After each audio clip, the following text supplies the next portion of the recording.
si Vice President Sara Duterte, ang lahat ng unity, ticket ng senatorial candidates, at ako ay ang number mo ay number 1, Herbert Mr. Bautista, number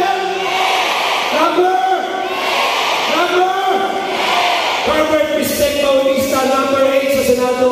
Maraming salamat po. God bless you all.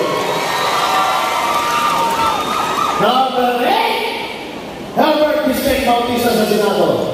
Pero, Biyuhan natin ang Senado palakpakan ang ating gobernador, Governor Danilo Suarez!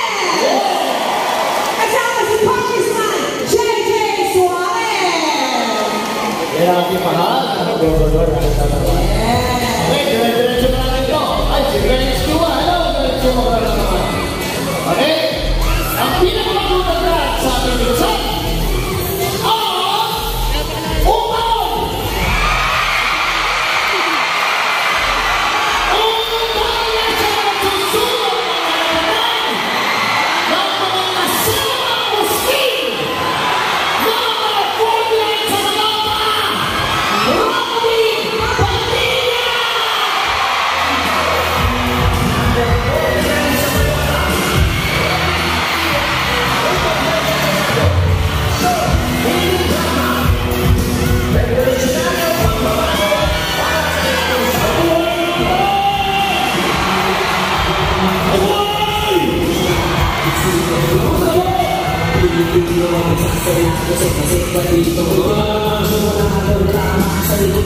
Magandang hapon po.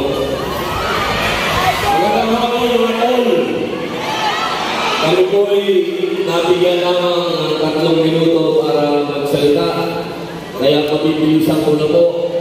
Una, ako po ay nagpapasalamat sa ating mahal na gobernador, Governor Suarez, at sa ating mga kasama ng senador, at sa inyong lahat po na nagpunta dito. Maraming salamat po. Ako po si Robin Padilla na na-apply po na inyong senador.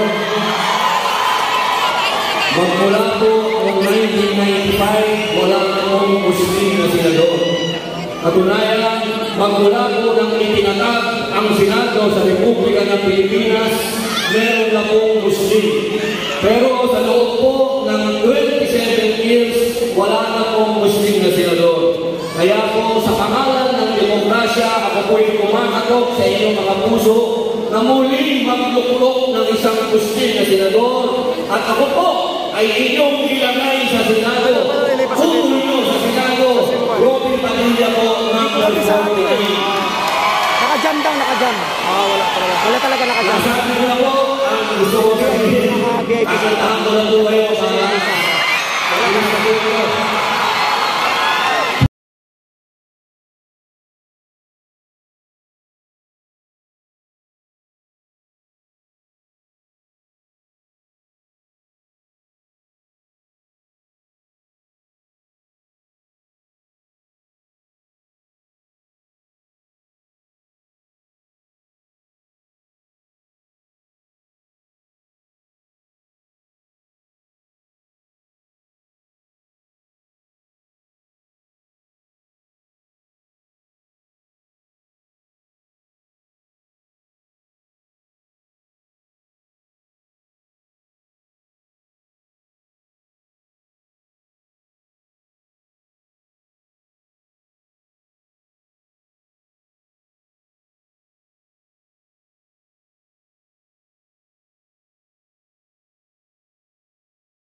alhamdulillah rabbil alamin bismillah wa salatu wa salamu ala rasulillah. Assalamualaikum warahmatullah. Mahal na mahal na po kayo lahat. Maraming salamat po.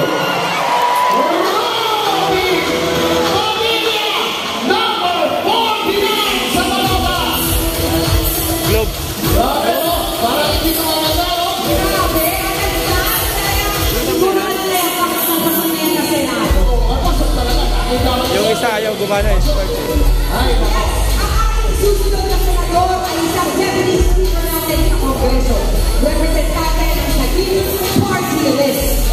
Malagdaan na mga batas para sa libre tuition fee sa state universities and colleges. Libre edukasyon para sa magsasaka at non-trained law. May laban tayo sa kanya. Number 43 sa balota.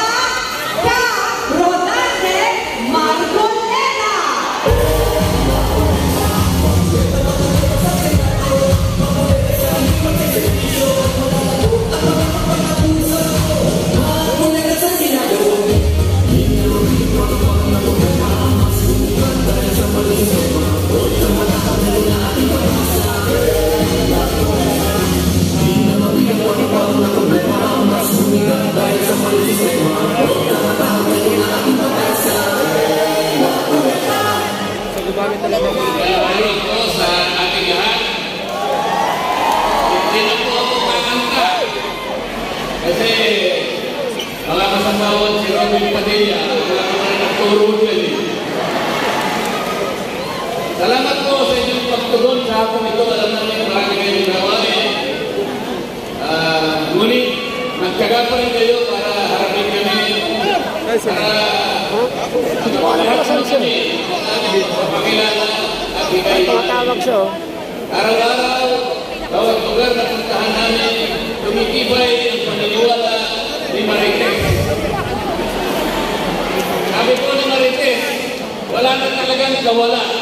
Ano man ang gawin ng sino man, kahit na sisigaw sila, kwentahin nila lang paano kukwentahin ang susunod na Pangulo ng Republika ng Pilipinas ay si Bongbong Marcos. Sinabi po ni Marites, maliwanag sa kanyang bulang kristal ang susunod na pangalawang Pangulo ng Republika ng Pilipinas, Inday Sara Duterte. Mga kababayan, taga Quezon, ano naman po ang sinasabi ni Marimar? Marimar Coleta na tayong lahat. Tulungan niyo po kami, mga kababayan, ng aking mga kasama na nasa aking figuran ngayon. Umaharap kami lahat sapagkat kami po ay pinili ng BBM Sara Unity upang tumulong sa kanila. Alam po nila ang napakalaking problema na harapin ng ating bansa. Hindi biro-birong problema po dahil pinagkapa tayo at inilugmok ng pinsala ng COVID-19. Kung hindi po tayo magkakaisa, mahihirapan po ang susunod na lider ng ating bansa para ihamon tayo sa isang maganda at masaganang bukas. Kaya kami po ay nandito sa inyong harapan ngayon. Nakikiusap, nagsusumamo sa inyo na tulungan kaming lahat upang sa ganun ay matulungan namin ang susunod na administrasyon na harapin natin ang isang maliwalas na bukas. Isa po sa gusto natin gawin. Ibababa po natin ang singil ng kuryente sa ating bansa. Ito po ay pinag-usapan na natin ni Ako Bongbong Marcos. Baka naman sabihin ninyo, pabibigat ang kalaban ninyo. Hindi biro-birong laban yan. Ibababa mo singil ng kuryente. Mga lalaking kumpanya yan. Mga kababayan taga Quezon, naalala po ba ninyo ang ABS-CBN? Malaki din yan, higante din yan, ma-influensya din yan. Ngunit, nung pagsamantalahan niya at nung nilangin niya ang karapatan ng bawat isang Pilipino, 100 milyong Pilipino, ang sabi ko, hindi mo pwedeng gagawin niya. Ipagtatanggol mo ang karapatan ng Pilipino kahit malaki ka pa, kahit wala pang yun. Mga kababayan, sa balota ay 43. Alam na po ninyo kung ano yung 43. Larawan sa isang po ng pag-iibigan at pagmamahalan ng bawat isang Pilipino. I love you too. I love you, Quezon Province. Lantaman ulit ako. Hindi sikat. Ngunit makilingkod ng tapat. Salamat.